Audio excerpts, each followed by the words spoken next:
Donc, comme je disais, je suis géographe et j'ai donc un grand plaisir de vous présenter un des géographes les plus célèbres, Sir Gordon Conway, qui n'a pas besoin de présenter en fait. Gordon, nous sommes très enthousiastes pour écouter ce que vous avez dit en ce qui concerne une perspective intégrée dans laquelle la géographie joue un rôle important. Merci beaucoup. Quel défi que vous me lancez. Je suis ravie d'être de retour ici à Bruxelles. Je félicite Iselina Botou pour avoir insisté à ce que je vienne. C'est très bien de retrouver mes amis ici et aussi des nouvelles personnes avec qui j'ai pu échanger lors du petit déjeuner ce matin déjà.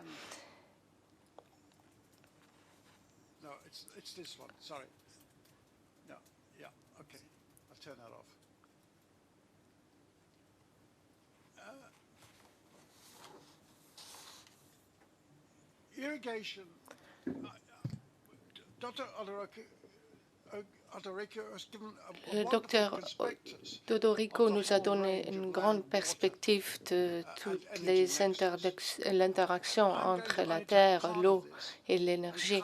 Je voudrais cibler davantage la question de la demande et l'approvisionnement en eau, surtout en ce qui concerne le continent africain.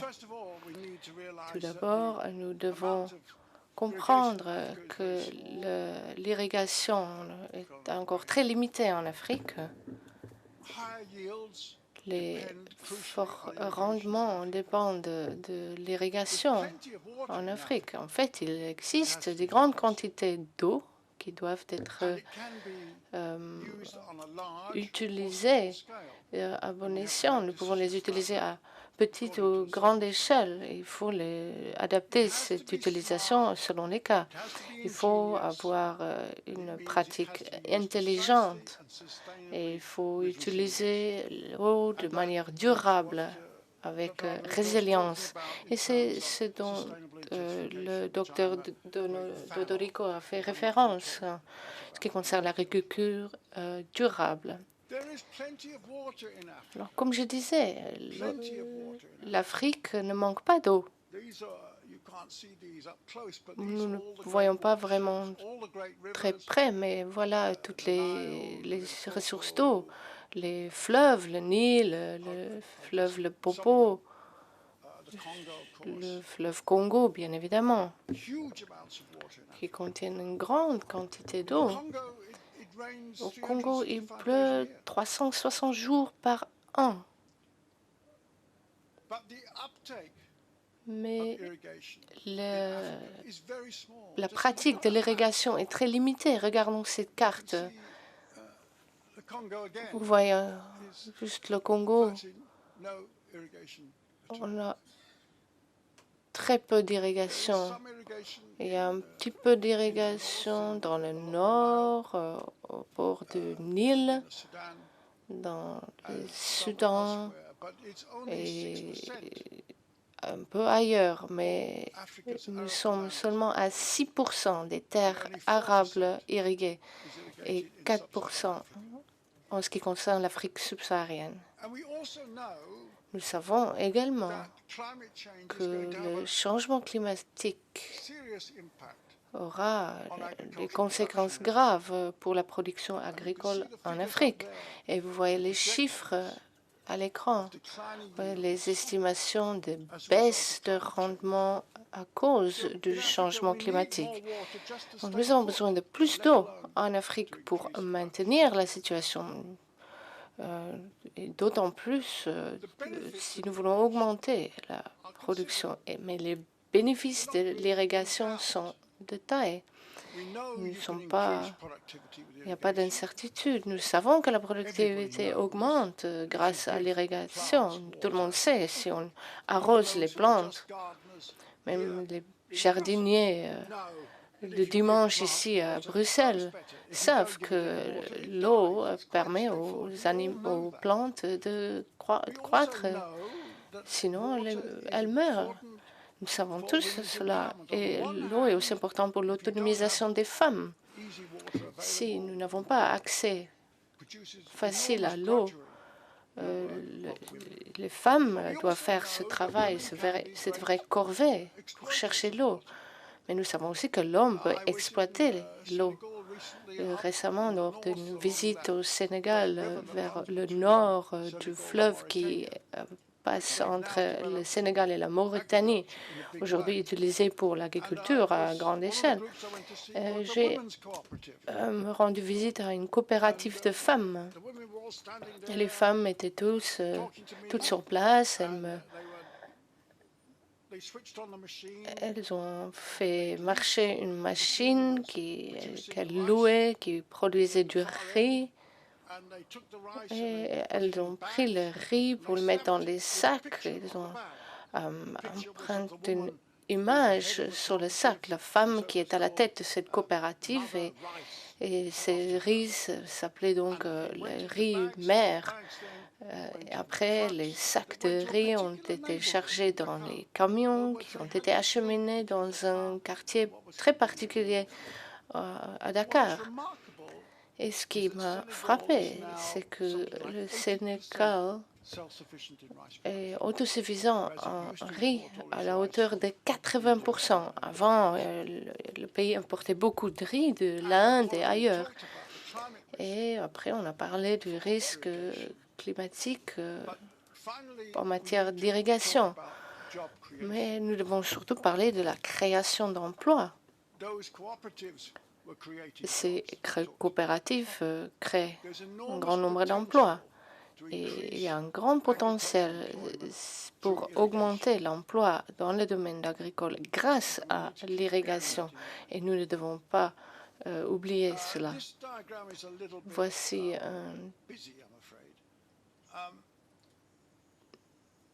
une diapo qui est un peu chargée. J'ai déjà parlé du faible niveau d'irrigation en Afrique.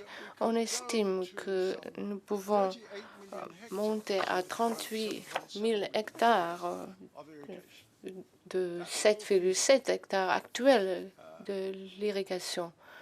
Tout cela est tout à fait faisable. Et c'est important de reconnaître cela. Il y a très peu de pays, en fait, qui ont de bonnes pratiques en matière d'irrigation. Il y a 5 que je peux citer: l'Égypte,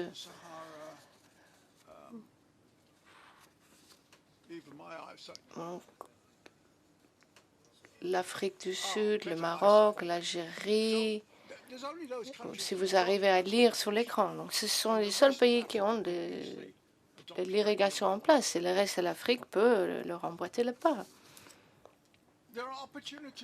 Il y a des grandes possibilités dans l'irrigation à petite échelle. Bien sûr, c'est à forte densité de main-d'œuvre, mais nous pouvons surmonter ces défis. Nous pouvons produire l'irrigation à petite échelle sans beaucoup de main-d'œuvre, mais l'efficacité est la clé. Et aussi l'irrigation à grande échelle. Bien sûr, nous devons reconnaître que l'irrigation à grande échelle a souvent une mauvaise image à cause des échecs en Asie du Sud, Est ou ailleurs dans le monde. L'irrigation à grande échelle n'est plus à la mode aujourd'hui. Je me souviens quand je travaillais en Thaïlande ou ailleurs, un grand investissement s'est fait dans l'irrigation. Et une grande partie était bien organisée. Je me souviens dans le nord de la Thaïlande, le gouvernement avait mis en place un nouveau système d'irrigation, mais l'eau arrivait seulement au bord du système d'irrigation traditionnel du village. Donc les villages pouvaient contrôler la quantité d'eau reçue. Et c'était un système durable où la communauté était fortement impliquée. Et ce sont ce genre de système dont nous avons besoin en Afrique. Mais malheureusement, nous n'investissons pas beaucoup en irrigation à ce stade, parce qu'on croit que l'irrigation détruit l'environnement d'une certaine manière ou d'autre. Néanmoins, il existe des techniques innovantes.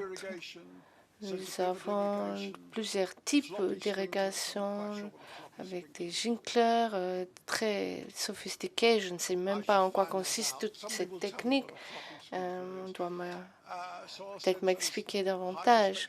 Nous avons des caméras à haute perspective. Tout cela est expliqué dans le rapport sur l'irrigation que nous venons de publier. Donc les technologies existent, des applications de l'irrigation sont disponibles, mais il existe plusieurs obstacles en matière d'infrastructure, développement des compétences, de propriété des terres, l'accès aux finances. Ce dernier, l'accès aux finances, est très important. Oui, bien évidemment, en Afrique, cela est un problème.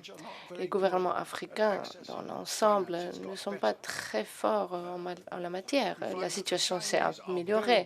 Les Chinois, au contraire, ont très grand accès au financement international.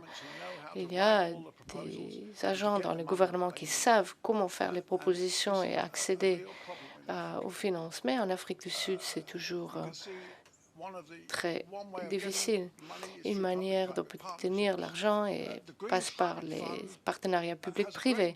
Le Fonds vert pour le climat dispose également de grosses sommes d'argent et c'est déjà mis en pratique, mais à petite échelle. Et libérer ce potentiel en Afrique est très important.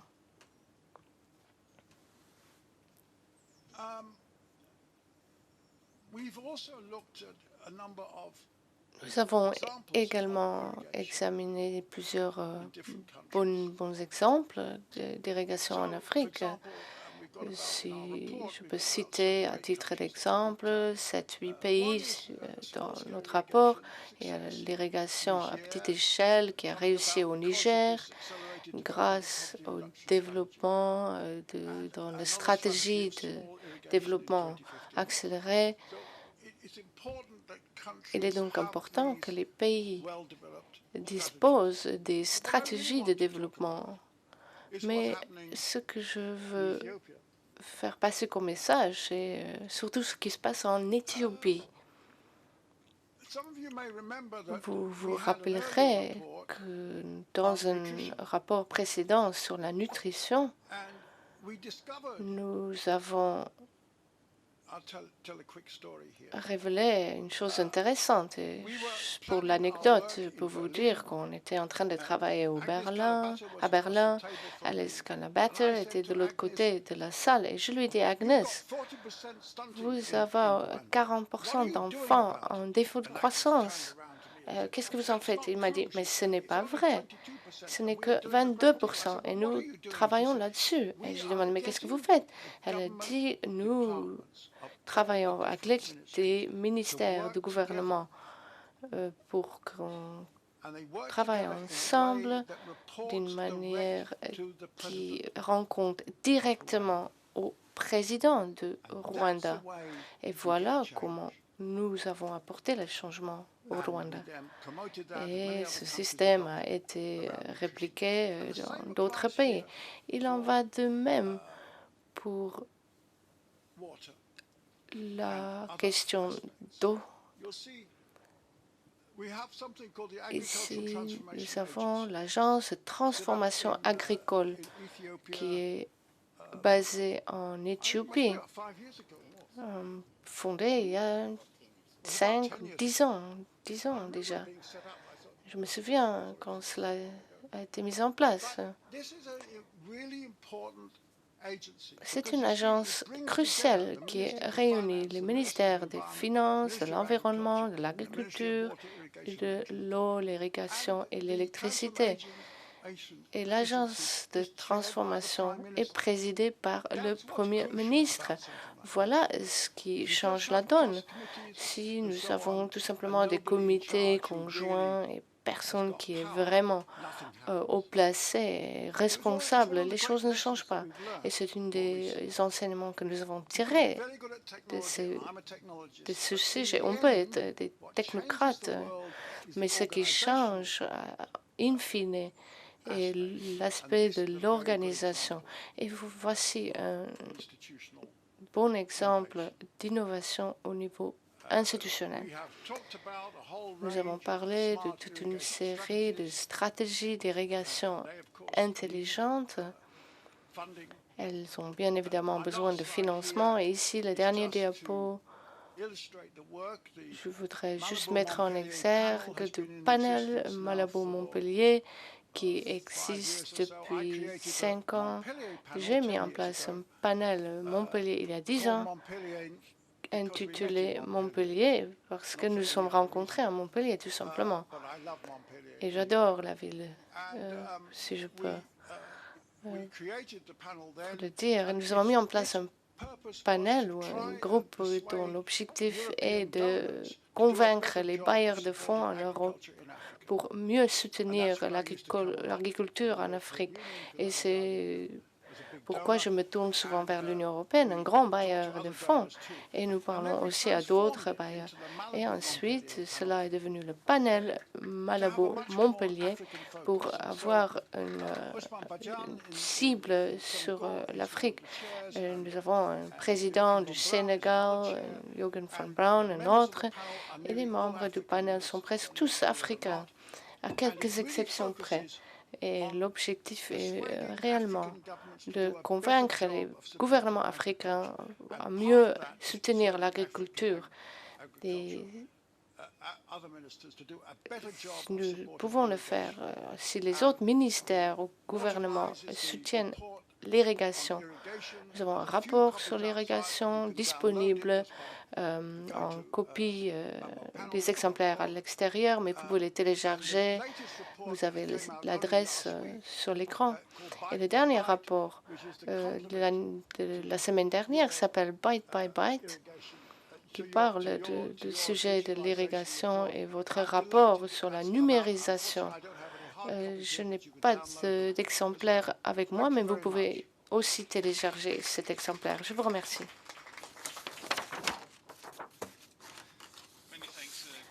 Grand merci, Gordon.